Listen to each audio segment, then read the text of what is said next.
పాకిస్తాన్లోని ఖైబర్ పఖ్తూన్వా రాష్ట్రంలో తహ్రీక్ తాలిబాన్ పాకిస్తాన్, ఆఫ్ఘనిస్తాన్ ఈ రెండు భయంకరమైనటువంటి దాడులు చేస్తున్నాయి. దీనితోటి అక్కడ ఉన్నటువంటి భద్రతా దళాలు, ముఖ్యంగా సైన్యము, పోలీసు వీళ్ళ గుండె చెదిరిపోయింది.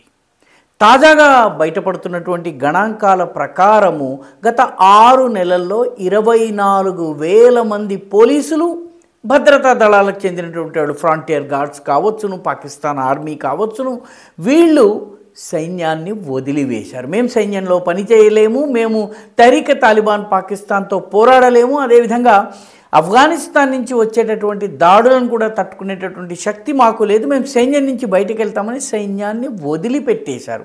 కొన్ని సందర్భాల్లో ఆఫీసర్స్ బలవంత పెట్టినా కూడాను కోర్ట్ మార్షల్కి సిద్ధమయ్యారు తప్ప వీళ్ళు సైన్యంలో కొనసాగడాన్ని పూర్తిగా వ్యతిరేకించారు. తాము ఇంకా సైన్యంతో తమకు సంబంధం లేదు, బతుకుంటే బలుసాకు తినైనా బ్రతుకుండవచ్చును అన్నటువంటి భావనతో వీళ్ళు ఉన్నారు ఇప్పుడు.